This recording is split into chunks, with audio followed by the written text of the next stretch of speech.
Hello, friends, and welcome back to the Two for Tuesday podcast, brought to you by Second Round Music, where we dive into the lives, the legacies, and the lyrics of the artists who shaped the soundtrack of our lives.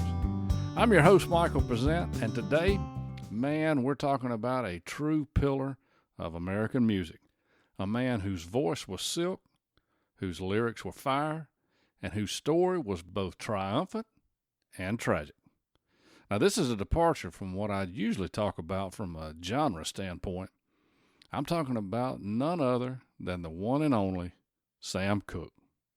He's often referred to as the King of Soul due to his distinctive voice, but more importantly, his pioneering contribution to not only the genre, but to music of all kinds.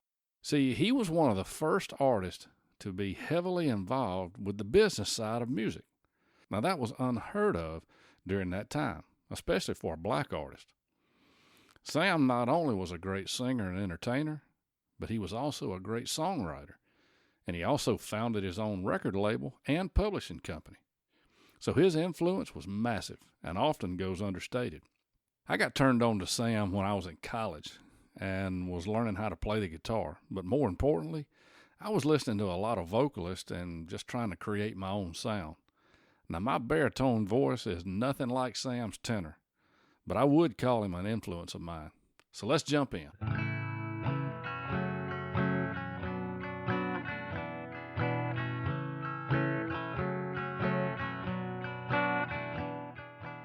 So before Marvin, before Otis, and before Stevie, there was Sam paving the way.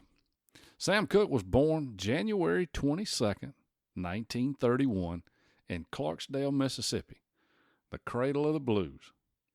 But like so many black families during the Great Migration, the Cookes headed north and landed in Chicago, and that move changed everything. His father was a minister, and the gospel was the backbone of his childhood. By age 6, Sam was already singing with his siblings in a group called the Singing Children. But it wasn't until he joined the Soul Stirrers in 1950 that he really came into his own. Now let me pause right here. This wasn't just any gospel group. The Soul Stirrers were the elite. They broke barriers when they made 19-year-old Sam Cooke their lead singer. And I encourage you to listen to their music. Like the old saying goes, if it don't light your fire, your wood's wet. Now Sam brought something new. A sensual, smooth croon that some called sacrilegious for gospel. But it packed the pews. Church girls were swooning like they were at a rock concert. His delivery blurred that secular line long before he officially crossed over to pop music. Now, in 1957, he did exactly that, taking a huge risk by releasing a song called Lovable, which was a remake of a gospel song called Wonderful. Now, he did that under the alias of Dale Cooke to try to hide the fact that he was a gospel star dabbling into what was called the devil's music. But people knew that voice everywhere, and he made that transition on the blessing of his father. Now, shortly after that, Sam went all in, breaking away from gospel and launching into a solo career that would revolutionize soul music forever. And after this break, we'll talk about one of Sam's greatest hits and more on his career and personal activities. So stay tuned. Are you ready to take control of your finances and build a brighter future? Are you sick and tired of being sick and tired, feeling broke all the time? My name is Michael Present, a certified master coach, and I created Second Round Financial to provide personalized financial coaching based on the proven principles of Dave Ramsey's 7 Baby Steps. Our services include, but are not limited to, one-on-one financial coaching through Zoom conference or face-to-face, budgeting strategies, debt reduction plans, emergency fund creation, retirement planning, and investment guidance. Well, why choose us? Because we believe in empowering our clients with the knowledge and tools they need to achieve financial peace. With our guidance, you'll gain clarity over your financial situation, develop a realistic and achievable plan, and experience hope and confidence in your financial future. I have over 15 years experience teaching and guiding families in the Ramsey principles. along with a degree in finance and work experience in the banking and insurance industries. So let's get started today. Go to secondroundfinancial.com and click Book Now to schedule your free consultation today. Welcome back. All right, now let's talk about the first song that sent Sam soaring. Boy, say that 3 times fast. Song called You Send Me. Now this is a song that he also wrote, but now he recorded and released it in 1957. And this wasn't just a hit, it was a revolution. It topped both the Billboard Pop and R&B charts, selling over 2 million copies. And in a segregated America, now that was monumental. But it would be Sam's only #1 hit on the Billboard Pop charts. But its mark, not only on the soul genre, which Sam helped create, can't be understated. This song is listed on the 2005 Rolling Stone magazine list of the 500 greatest songs of all time. And in 1998, it was inducted into the Grammy Hall of Fame. Now here's something wild. Sam didn't even originally want to record this song, much less for it to be an A-side song. Sam was in a contract battle with his original publisher, so he gave the writing credits to his brother L.C. Now he also hoped that L.C. would record the song. But everyone who heard it, from his producer Robert Bumps Blackwell to his label Keen Records, knew that this was the one. Now Sam recorded a demo of it in 1955 with just him and an acoustic guitar. Then in December of 1956, he recorded the first track in New Orleans during the session that produced the first release, Lovable. But the version of the song that we now hear was recorded in Los Angeles in June of 1957. Now, during this recording session, he recorded a cover of a song called Summertime, and it was supposed to be the A-side song, with You Send Me being the B-side song. But the disc jockeys, they decided otherwise. They favored You Send Me, and quickly it climbed the charts, reaching #1 in December of 1957. And by the end of the year, it had already sold 1.5 million copies. With a simple backing of a bass, a guitar, and light percussions, Sam's voice danced effortlessly. His phrasing, that subtle lilt of, "Darling, you send me," the way Sam sings it, well, that was just magic. You Send Me wasn't flashy, but it was intimate, warm, and authentic. And for black artists in the 50s, Sam's crossover success was groundbreaking. He was one of the first to truly breach the color line on the pop charts, laying the foundation for Motown, Philly soul, and beyond. Sam was a groundbreaker. Twisting, twisting, everybody's doing great. We're twisting, twisting, they're twisting the night away. Here's a man in evening clothes. How he got here, I don't know. But man, you ought to see him go, twisting the night away. Now, while Sam was singing love songs, he was also quietly becoming one of the most powerful black men in the music industry. As mentioned earlier, he started his own record label, SAR Records, in 1961, and that was a bold move for a black artist at the time. This was years before artists like Prince or Jay-Z would do the same. He also created a publishing company and his own management firm. Sam didn't just want to sing, he wanted ownership.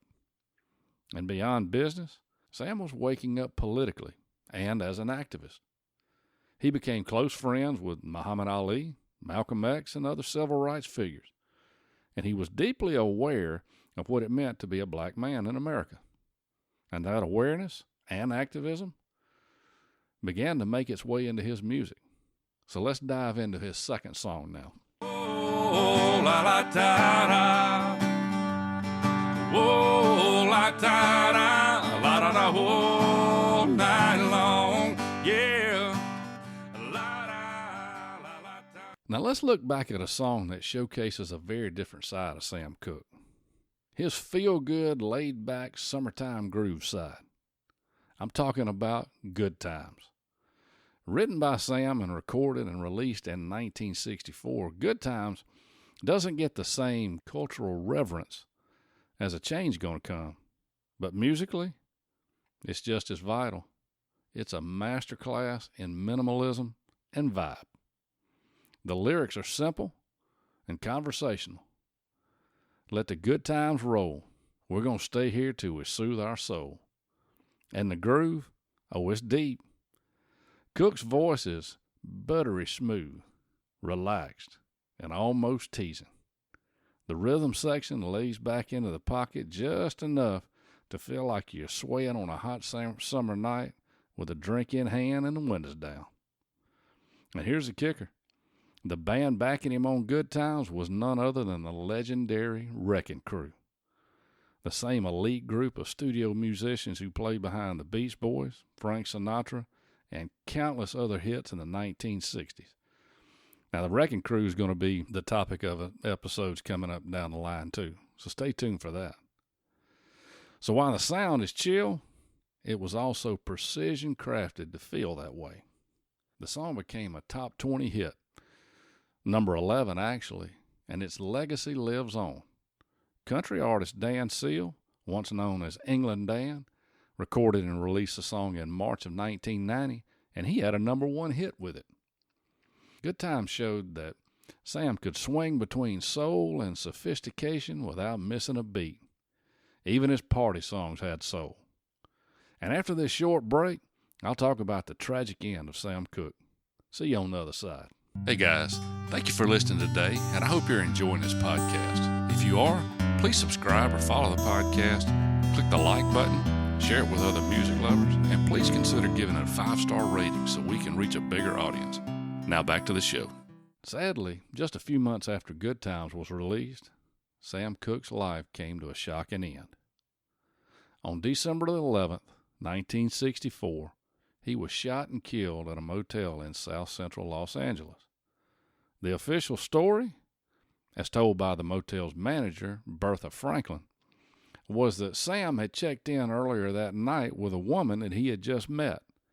According to Franklin, Cooke became agitated and burst into the office and allegedly in search of the woman, and she shot him, in which she claimed was self-defense. But from the very beginning, the details didn't sit right with many. So as the story goes, at least from what I could find, that Sam had had dinner and drinks with a lady named Elisa Boyer. According to her account of the evening's happenings, when they left the establishment, she asked Sam to take her home. She said he appeared to be intoxicated and continued to drive to the motel. Now, once there, she said he forced her onto the bed and removed all her clothes down to her unmentionables. Now, once he left the room to go to the bathroom, she quickly gathered up her belongings, but in her haste, collected some of Sam's also. She redressed and ran to the manager's office, but when she didn't get a quick enough response, she went to the nearest payphone to call the police, and then she left the scene altogether. Now, once Miss Franklin, again the motel manager, perceived this disturbance, so she got on the phone with motel owner Evelyn Carr. Now, they were on the phone together when Sam arrived at the door, very agitated. Now, Miss Carr could hear what transpired, the intrusion, and the ensuing conflict and gunshot over the phone, since Miss Franklin evidently didn't hang it up. Now, Franklin did tell police that once she shot Sam, he turned and said in a perplexed voice, "Lady, you shot me," before advancing on her again. Franklin said this time she hit Sam in the head with a broomstick before he finally fell to the floor and died. Now, there was no investigation, no grand jury. Only a coroner's inquest would conclude, mainly because all the living parties passed a polygraph test, that this was a justifiable homicide. Sam's friends, on the other hand, including Muhammad Ali and blues singer Etta James, believed something more sinister was at play. Etta, who viewed Sam's body, later said it looked as though he had been beaten severely, far more than what the official report had suggested. So why was there not a deeper probe? Why did the music industry stay largely silent? Many believe that Sam was just too powerful. A black man in control of his art, his business, and his message. And in 1964, that made him very dangerous. Whether it was a setup, a robbery gone wrong, or something even darker, we may never know the full truth. But what we do know is that music lost one of the brightest lights that night. Sam Cooke was just 33 years old. But what he left behind, it echoes forever. Sam Cooke shaped the sound of soul, inspired everyone from Aretha Franklin to Al Green to Otis Redding, and even modern artists. John Legend, Leo Bridges, Her, they all carry pieces of his DNA.